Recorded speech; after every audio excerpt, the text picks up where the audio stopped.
Paz do Senhor, meus irmãos, graças a Deus. Hoje, nossa lição de número 8, o nosso tema é a sutileza do enfraquecimento da identidade pentecostal. Hoje nós estamos vendo, meus irmãos, o crescimento da desvalorização acerca dos dons espirituais.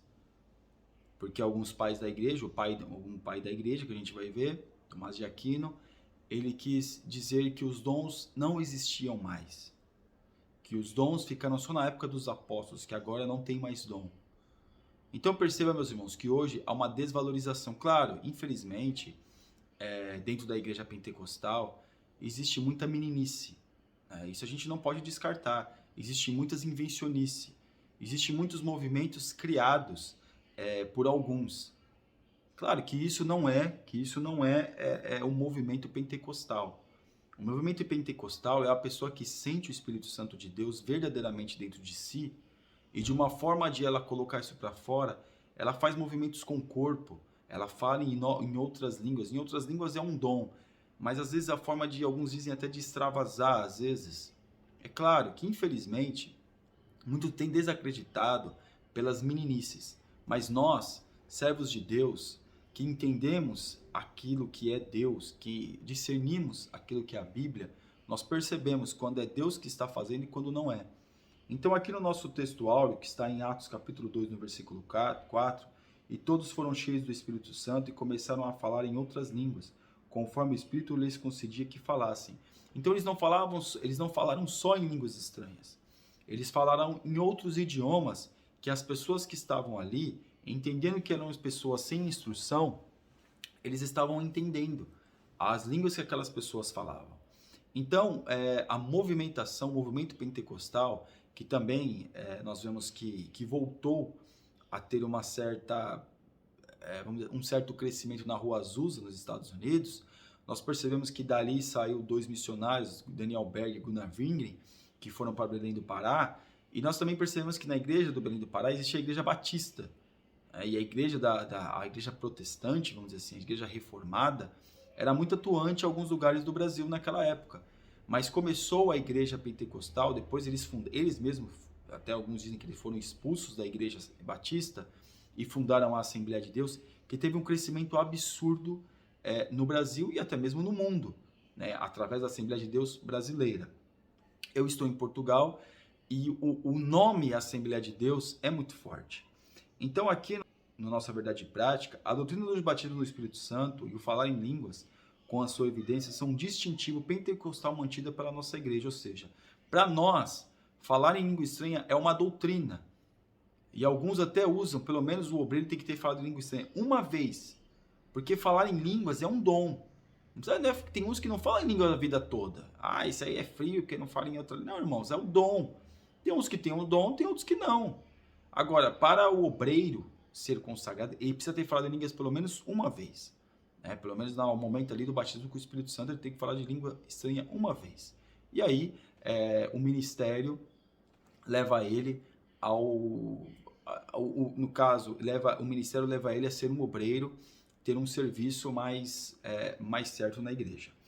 E aqui na nossa leitura bíblica em classe, que está em Atos, que é onde está relatado acerca daquilo que aconteceu em Atos, a descida do Espírito Santo, falar em novas línguas, nós também vemos uma passagem interessante aqui, que é 1 Coríntios capítulo 12. Porque um pelo Espírito é dado a palavra de sabedoria, outro pelo mesmo Espírito a palavra da ciência, e a outro pelo mesmo Espírito a fé, e a outro pelo mesmo Espírito os dons de curar, e a outra a operação de maravilhas, e a outra a profecia, e a outro o dom de discernir, e os espíritos, e a outra a variedade de línguas, e a outra a interpretação das línguas. Mas um só é o mesmo Espírito, opera todas essas coisas, repartindo particularmente a cada um como quer. Ou seja, quem proporciona isso é o Espírito Santo. Nós vivemos, meus irmãos, na época da graça. O Espírito Santo atuou na igreja primitiva e é atuante hoje. Aí vai dizer, mas por que ele não continua atuando como ele atuava? Porque a culpa é nossa. Se nós dessemos mais lugar para ele atuar e orássemos mais, a atuação do Espírito Santo teria mais liberdade de fazer em nós aquele que ele gostaria de fazer. Então aqui na nossa introdução, nessa lição, bíblica, vamos estudar a identidade pentecostal e a sua relação com o Pentecoste bíblico. Então, meus irmãos, a nossa doutrina bíblica não é uma coisa assim que é de pessoas indoutas, que é pessoas que não entendem. Claro, o pentecostal, há muitos anos atrás, que foi proibido de fazer teologia, de estudar, porque estudar é coisa que não era de Deus, e se perdeu esse estigma, graças a Deus por isso. Algumas coisas é bom até que tenha se perdido essa visão. Hoje o pentecostal estuda, hoje o pentecostal está em faculdades, hoje o pentecostal é bacharel em teologia, tem mestrado, tem doutorado, tem tese. Hoje o pentecostal também é entendido de Bíblia, porque antes isso era tido só como reformado. Hoje o pentecostal entende, hoje o pentecostal busca estudar a Bíblia. Então nós baseamos, hoje nós, né, a doutrina bíblica da Assembleia de Deus, eu vou colocar a Assembleia de Deus, que é a igreja que é mais conhecida pelo pentecostalismo, se baseia o quê? Na doutrina bíblica. Nós nos baseamos, claro, não vai dar para destrinchar aqui o porquê, versículos bíblicos, mas nós baseamos, meus irmãos, pela doutrina bíblica, por aquilo que está em Atos dos Apóstolos. Então aqui, no tópico 1, o Pentecoste bíblico, parte 1, o Espírito prometido. O Antigo Testamento mostra a ação do Espírito Santo em diferentes momentos sobre a vida de diferentes pessoas. É claro, o Espírito Santo ele atuava no Antigo Testamento de uma forma aleatória. Não era sempre que as pessoas viam e sentiam o mover do Espírito Santo. Era forma de aleatória. Não que o Espírito Santo não estivesse ali, mas a atuação do Espírito Santo era forma aleatória. Agora, o Espírito Santo, Jesus disse que deixaria o Consolador. Hoje o Espírito Santo de Deus é atuante em todos os momentos da nossa vida, em todas as situações. O Espírito Santo de Deus é atuante de uma forma mais liberada, vamos dizer assim, que quem liberou, claro, o próprio Deus. Não, agora vai deixar o Consolador vai ficar convosco. O Espírito Santo é Deus, irmãos, é a Trindade. Porém, ele está atuante no nosso momento, ele está atuante hoje, mais diretamente na nossa existência, na nossa história, na nossa vida interior. E aqui na parte 2, o Espírito derramado. No Novo Testamento, entretanto, é que as promessas a respeito da vinda do Espírito Santo têm cumprimento. Claro, Joel já disse que os velhos, que as crianças serão cheias do Espírito Santo. Nós vemos outras passagens que também falam acerca do Espírito Santo. Mas nós vemos que o derramar do Espírito Santo, que foi algo que veio mesmo, alguém diz, veio para ficar, foi em Atos dos Apóstolos. Ou seja, a doutrina do falar em línguas, dos dons, do sentir a presença de Deus, de ter aquele culto onde as pessoas dão glória a Deus, louva a Deus, dá aleluia, e chora, e levanta a mão, e sente. Isso é bíblico. Isso é bíblico. Aí você vai dizer, mas irmão, mas isso é mesmo? Claro, irmãos, existem algumas invencionices, como eu já falei, existem algumas aberrações, porém, na genuinidade daquilo que a doutrina se baseia, é bíblico. É bíblico. É bíblico você dar glória a Deus. É bíblico você dar aleluia dentro da igreja. É bíblico você dar glória a Deus e aleluia dentro da sua casa. É bíblico você sentir o Espírito Santo de Deus, às vezes o pregador ou o pastor, ou você está orando em casa ou na igreja, você sentir esse algo diferente. Não é coisa da sua cabeça, é o Espírito Santo de Deus mesmo sendo atuante na sua vida. Né? E aqui na parte, no tópico 2, o distintivo pentecostal da nossa igreja, a atuária dos dons espirituais. Agostinho de Hipona, foi Agostinho de Hipona, não foi Tomás de Aquino. Agostinho de Hipona, que introduziu na igreja o erro doutrinado de que os dons haviam cessado. E tem muitos que pensam que os dons cessaram, que não existe mais dons. Os dons ficaram com a igreja primitiva. E a igreja primitiva passou e os dons também passaram. Hoje nós não temos o direito de se apropriar ou achar que nós temos condições de exercer esses dons. É o que muitos falam. Biblicamente falando, nós podemos exercer e colocar em prática esses dons, sim. Esses dons estão, meus irmãos, acessíveis àqueles, biblicamente falando, nossa doutrina nos atesta isso, de nós temos esses dons acessíveis para nós colocarmos em prática o Evangelho de Deus. E aqui na parte 2, as línguas como evidência, né? A Declaração de Fé da Assembleia de Deus, de 1916, afirma que o batismo dos crentes no Espírito Santo é testemunhado pelo sinal físico da falar em outras línguas, conforme o Espírito de Deus lhes dá a capacidade de falar. Ou seja, o falar em línguas é uma evidência que a pessoa é batizada com o Espírito Santo. Não quer dizer que as pessoas, como eu falei acerca do obreiro, não quer dizer que a pessoa vai falar língua estranha. Está no trem, está no ônibus, tem pessoas que estão ali, está sentindo e está falando língua estranha ali baixinho e tal, porque ele está tendo um momento com Deus, né? Um momento mais profundo.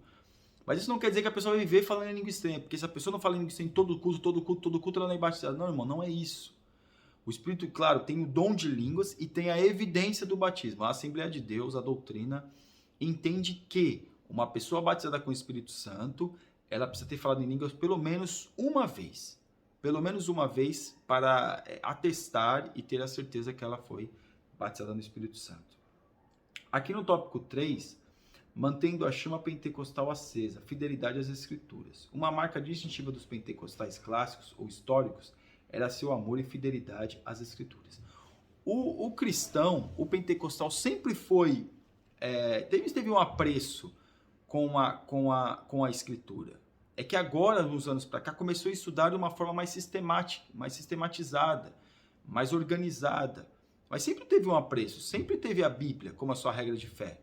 É que não tinha um estudo, não era tão incentivada a leitura. Liam a Bíblia também. Claro que o pentecostal, irmãos, ele pegou, ele fez um movimento muito grande nas classes chamadas classes mais baixas da sociedade, ou seja, as comunidades, as pessoas mais pobres, as pessoas que estão ali nos bairros periféricos. Então, o pentecostalismo, as igrejas pentecostais, fez muita gente ali viver melhor, estar melhor. E ali houve um crescimento muito grande acerca do movimento pentecostal. Então, hoje, nós vemos que a questão do pentecostal, a questão da doutrina pentecostal, é uma doutrina bíblica. Porque, como nós lemos aqui, tem uma fidelidade às Escrituras. O crente, antes de ter essa questão da teologia e tal, sempre houve escola bíblica dominical, meus irmãos, na igreja. Sempre houve uma escola. É que muitos entendiam que não era necessário. Infelizmente, muitos, pegando esse pressuposto, que não tem um estudo, não lia a Bíblia, e aí se tornaram analfabetos bíblicos. E como eu mencionei, que muitos também moravam em lugares periféricos, não sabiam ler, e tem muitos que aprenderam a ler através da Bíblia.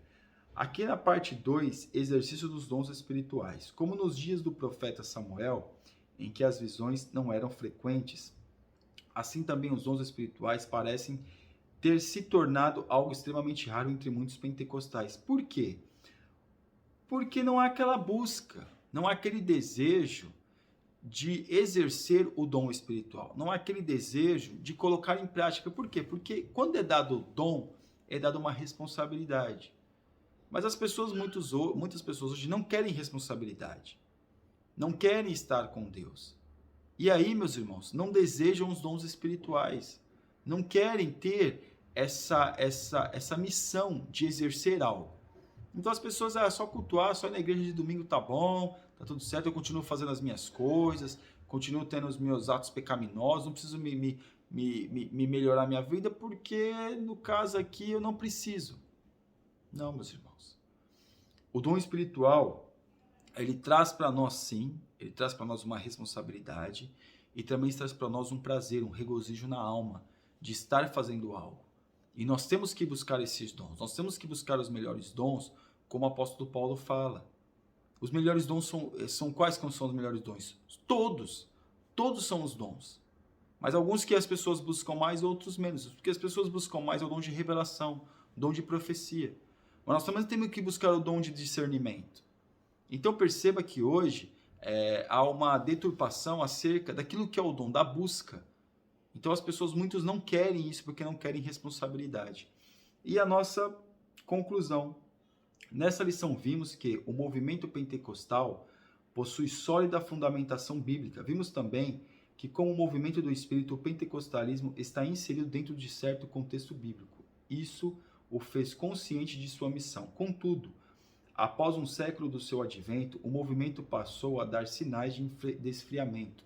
Não havia dúvida de que o enfraquecimento doutrinário e até mesmo desvios teológicos que negam a manifestação dos dons espirituais está na gênese deste processo. Infelizmente, as igrejas neopentecostais, o nome já não é muito bonito, tem deturpado acerca da doutrina pentecostal. E claro, é uma crítica. Amém? Que Deus abençoe os irmãos em nome de Jesus. Você ainda que não é inscrito no nosso canal, está convidadíssimo a se inscrever e que Deus te abençoe.